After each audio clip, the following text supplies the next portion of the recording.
আপনার সন্তানকে মাদ্রাসায় দিলে অমানুষ হবে, জেনারেল লাইনে লেখাপড়া করাইলেই মানুষ হবে, এটাই সত্য। যদি আগে আপনার নিজেকে ভালো মানুষ তৈরি না করতে পারেন। আপনার জেনারেল লাইনের লেখাপড়া ভালো লাগছে না, আপনি করালেন না।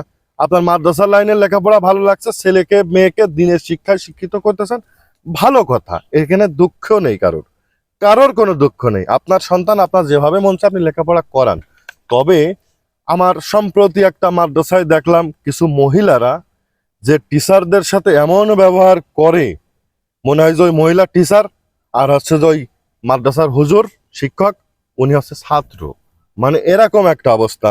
তা কথা হচ্ছে যে এমন আচরণ আমার সামনে এসেছে, সেটা হলো যে ওই শিক্ষককে বলছে যে আপনি যাদেরকে প্রাইভেট পড়ান তারা রেজাল্ট ভালো পায়, আর আমরা অন্য জায়গায় পড়াই বলে আমাদের সন্তানরা রেজাল্ট ভালো করে না, আপনি এটা ফাঁস করেন, আপনি ওটা ফাঁস করেন। আসলে সত্য বলতে কিছুই না। আপনার বাড়াবাড়ির উপরে আপনার সন্তান এত পরিমাণ আপনি প্রেশার দিতে চাচ্ছেন, এত পরিমাণ চাপাইতে চাচ্ছেন, ওর তো নেওয়া লাগবে, ও তো নেওয়া লাগবে। ব্যাপারটা তো এরকম, সব স্যারের কাছে পড়াইলেই যে সেই ছাত্র ভালো স্টুডেন্ট হয় বা ভালো রেজাল্ট করে, ব্যাপারটা তো এরকম নয়। একজন টিচারের কাছে পড়ে সবাই সমান টাকা দেয়, সবাই সমান কথা শুনে, তারপরেও 10 জন পড়লে কি সমান রেজাল্ট করে? 8 জন একরকম হয়, 2 জন কিন্তু আলাদা হয়, হয় 2 জন খারাপ হয় 8 জন ভালো হয়, অথবা 8 জন ভালো হয় 2 জন খারাপ হয়, এটাই সত্য কথা। তো সব মিলিয়ে যে কথা বলবো, মাদ্রাসায় আপনার সন্তানকে আপনি পড়ান, কিন্তু আপনি মহিলা মানুষ, জেনারেল লাইনে পড়াইলে ছোট ছোট বাচ্চাদের সাথে মারা যায়, এটা আপনারা বলেন যে ও যে নষ্টামি করে, পরকিয়া করে।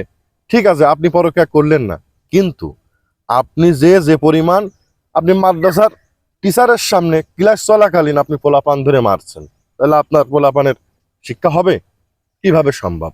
ওর মানসিকতায় ওর যে মানসিকতা, ছোট্ট মানুষ, ওকে আপনি প্রেশার ক্রিয়েট করলেন না। ওরও মান ইজ্জত আছে, কিন্তু ওর নিজেরও একটা ব্যক্তিগত মান ইজ্জত আছে, এটা আপনাকে বুঝতে হবে। আপনি সন্তানকে ধরে মারছেন টিচারের সামনে, ও তো তরাসি ভাব হয়ে গেল।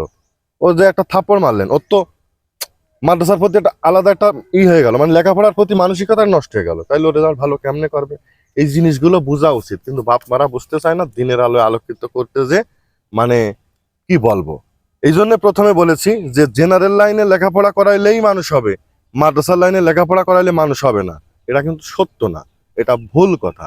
2 লাইনে লেখাপড়া করাইলেই মানুষ হবে, যে মানুষ হওয়ার সে এমনিতেই হবে, আর যে মানুষ না হওয়ার সে হবে না। কিন্তু ভালো মানুষ তৈরি করতে গেলে আগে আপনাকে ডিসাইড করতে হবে যে আমি কোন পথে নিয়ে যাব। আপনি যেই পথে ওকে নিয়ে যাবেন, যেই পথে পরিচালনা করবেন, ও কিন্তু সেই পথেই যাবে।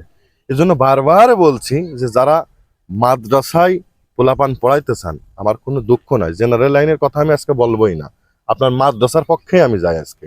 সেটা হলো যে দিনের আলোয় আলোকিত করতে গিয়ে অনেক বাপ মা আমার চোখের সামনে, কারণ আমার 2 সন্তানও তো মাদ্রাসায় ভর্তি করেছি, আমি জানি, আমাদের এক ভাইপো মাদ্রাসার শিক্ষককে জুতা পিটা করতে গিয়েছে, জুতা দিয়ে মারতে গিয়েছে, কারণ তার ছেলেকে একটা বেত দিয়ে বাড়ি মেরেছিল বলে। তাহলে কি আপনার ছেলে মাদ্রাসায় দিলে শিক্ষিত হবে?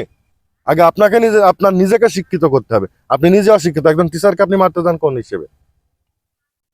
পোলাপান মানুষ করার কারিগর শিক্ষকরা, তাদেরকে আপনি যদি শ্রদ্ধা না করেন, তা আপনার পোলাপান ওই জেনারেলে দেন আর ওই মাদ্রাসায় দেন, কোথাও মানুষ হবে না, এটাই সত্য। এই জন্য বারবার বলছি যে লেখাপড়া আপনি করান, আপনার যেখানে মন চায় করান, কিন্তু ছোট্ট মানুষ, অতিরিক্ত প্রেশার করেন না, অতিরিক্ত টাইট দিলে কিন্তু নাট কেটে যায়, এটা মাথায় রেখে লেখাপড়া করান।